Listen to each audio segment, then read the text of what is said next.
O Senhor esteja convosco. Proclamação do Evangelho de Jesus Cristo, segundo Mateus.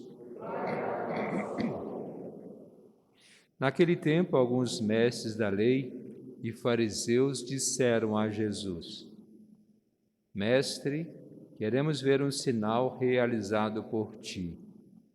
Jesus respondeu-lhes: Uma geração má e adúltera busca um sinal, mas nenhum sinal lhes será dado, a não ser o sinal do profeta Jonas. Com efeito, assim como Jonas esteve 3 dias e 3 noites no ventre da baleia, assim também o Filho do Homem estará 3 dias e 3 noites no seio da terra. No dia do juízo, os habitantes de Nínive se levantarão contra essa geração e a condenarão, porque se converteram diante da pregação de Jonas. E aqui está quem é maior do que Jonas. No dia do juízo, a rainha do sul se levantará contra esta geração e a condenará, porque veio dos confins da terra para ouvir a sabedoria de Salomão. E aqui está quem é maior do que Salomão. Palavra da salvação.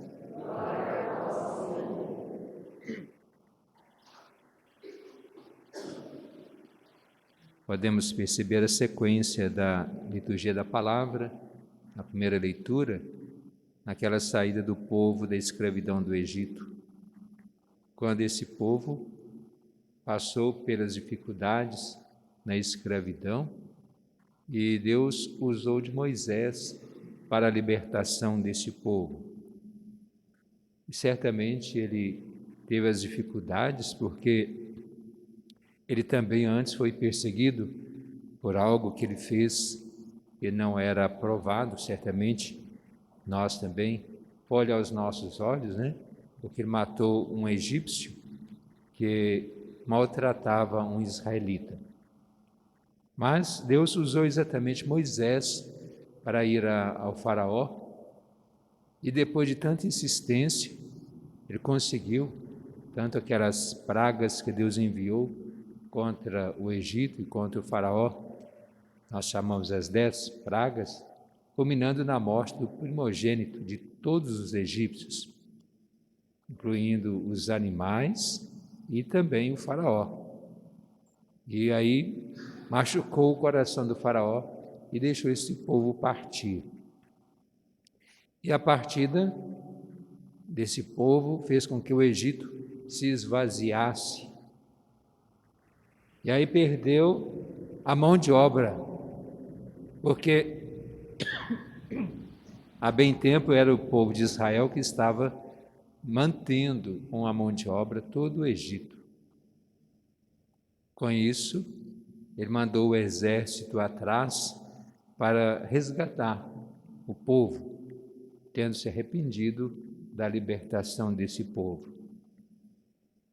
E depois de uma caminhada, o povo vendo o exército atrás, Deus fez com que tivesse uma barreira entre o povo e o exército.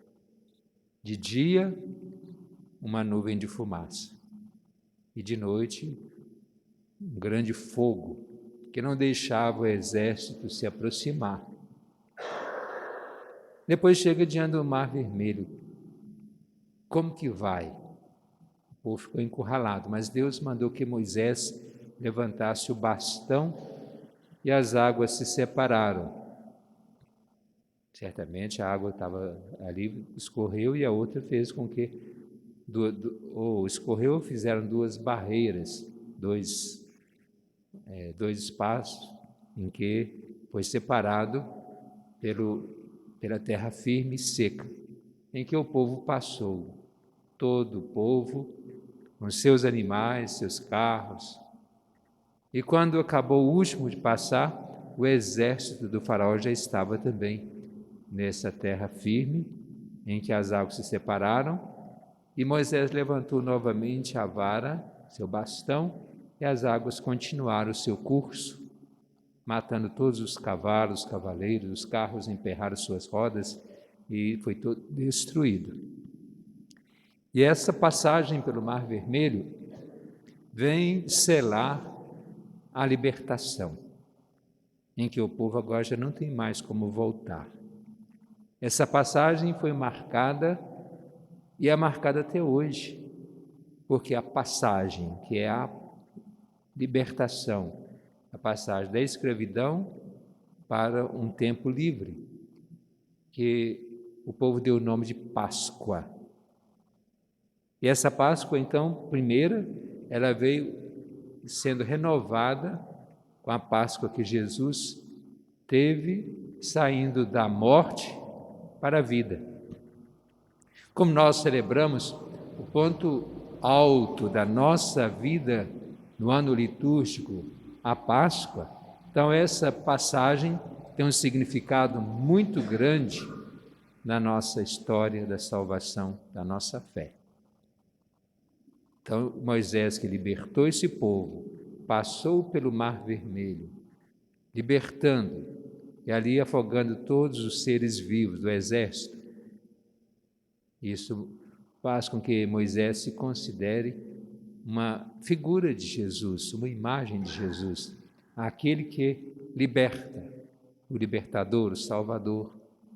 Porque Jesus vem como esse salvador da humanidade, que pela sua Páscoa, ele dá essa oportunidade também para nós realizarmos a nossa Páscoa, que é passar da morte para a vida, da escravidão para a graça, do pecado para a graça. E nós precisamos realizar essa Páscoa todos os dias, porque em cada momento em que nós procuramos sair do pecado para a vida da graça, é sair da morte do pecado para a vida da graça, podemos dizer que é uma Páscoa, e que é celebrada em todos os domingos, o domingo que é o dia do Senhor, domingo em que Jesus ressuscitou. E no Evangelho, sempre os fariseus queriam colocar Jesus em dificuldade e dessa feita pediram a ele um sinal. Jesus não precisa dar satisfação nesse sentido. Poderia ter dado uma má resposta, mas ele não deixou de dar uma picadinha também. Geração má e adúltera, essa geração busca um sinal. Mas Jesus falou, não existe sinal maior do que o de Jonas, porque Jonas ficou 3 dias e 3 noites no ventre da baleia. A gente sabe, Jonas, aquele profeta que Deus enviou que ele fosse para a cidade de Nínive para pregar a libertação, a conversão do povo, e ele sempre se escapulindo, pegou o navio para outro lugar, para Tarsis, e naquela turbulência ele foi jogado ao mar, engolido por uma baleia, e ali ficou 3 dias, 3 noites, quando ela vomitou na praia de Nínive. Então o sinal, é claro que é sinal, não aconteceu isso não, gente. Está na Bíblia. A Bíblia não é um livro de história propriamente dita. É a mensagem que Deus dá. É claro que muita coisa realizou. Não quer dizer que Jesus seja um ser apenas fictício. Ele é real. Mas algumas figuras na Bíblia são apenas figuras. E os fatos, alguns são figuras. Como que uma baleia pode engolir uma pessoa, depois vomitar vivo? Não tem jeito. Mas é um sinal que se refere a Jesus. E Jesus passaria 3 dias e 3 noites no ventre da terra. Com a sua morte, foi colocado no sepulcro.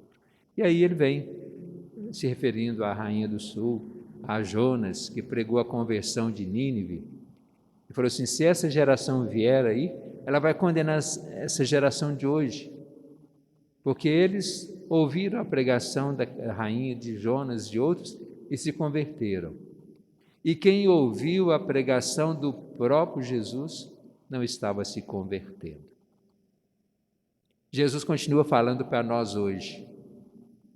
Será que nós temos nos convertido?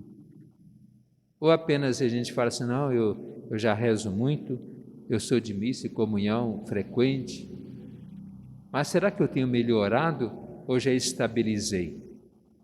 Se a gente for olhar o próprio Deus, não é que ele melhora, mas cada vez que a gente vai analisar o próprio Deus, cada vez mais nós o vemos mais, se puder usar essa expressão, mais infinito ainda.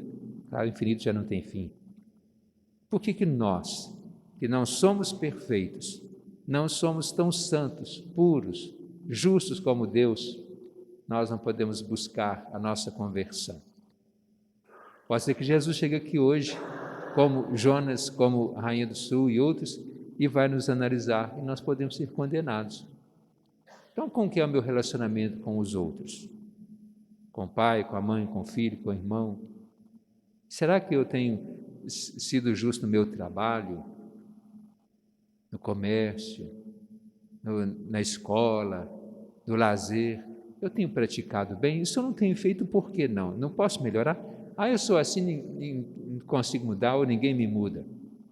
Olha, Jesus pode vir aqui e dizer: você está indo, louvando, rezando, mas você não mudou, não há conversão, pode ser condenado. Não sou eu que vou condenar ninguém, não, por favor. Mas Jesus nos alerta para isso, que às vezes nós ouvimos a sua palavra, nós conhecemos a sua mensagem, nós conhecemos os mandamentos, e aí? O que nós fazemos? Fica essa pergunta para hoje, para a gente ver, será que eu estou simplesmente acomodado e às vezes até querendo trucidar Jesus por ele ficar cobrando isso de mim, como os fariseus faziam? Quando a gente fala, por exemplo, do amor, do perdão, e a gente continua não amando, não perdoando os outros, a gente continua sendo como que os fariseus, que ouviam e às vezes admiravam das palavras bonitas de Jesus, mas não se converteram. É preciso mudança, e mudança para o bem. A conversão é necessária.